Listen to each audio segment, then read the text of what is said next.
Well, talking about your grandma, I'm sure makes many of us feel nostalgic about a recipe that already comes to mind, which excites me to share our first favorite family food segment. Let's check it out. And what better way to start out a favorite family food segment than cooking with my own grandma?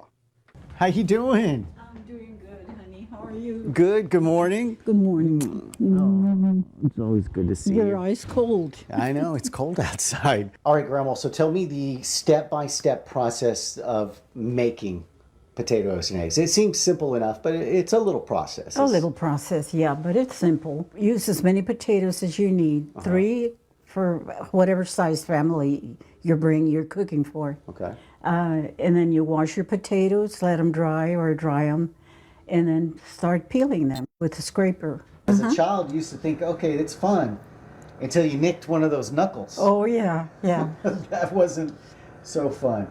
Now, there's something I never did ask you is, when did you learn to make this, or when did you make it for the first time? Well, Do you my remember? sister raised me, and so she always cooked big meals, and she was very charitable. Anybody that came to her home, she had food ready for them.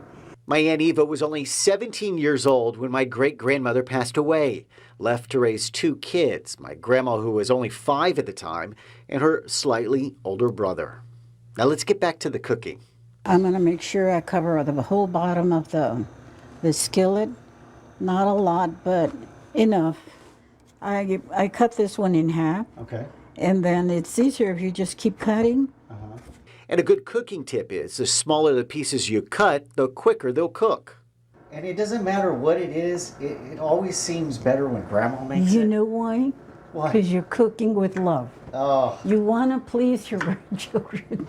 You didn't please your grown children, but now you want to please your little grandchildren. well, Now that the grease is hot and the potatoes are cut, we'll toss them in the frying pan with a little seasoning.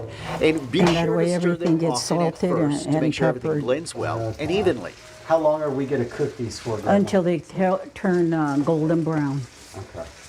Now the potatoes are cooking, it's on to rolling out the fresh tortillas, which was always one of my favorite parts.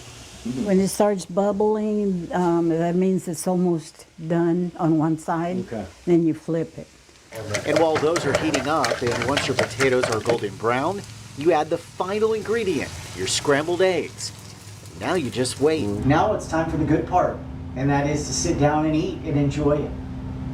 I got to tell you, today was a special treat for me, getting to not only cook one of my family favorite foods, but to cook it with my grandma. It's been a couple years since we were able to do that, so this has been a treasure for me. So I'm going to take a bite. I hope you enjoyed it, because I know I'm going to enjoy this.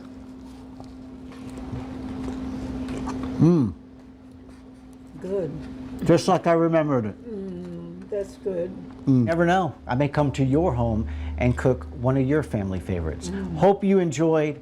Until next time, folks.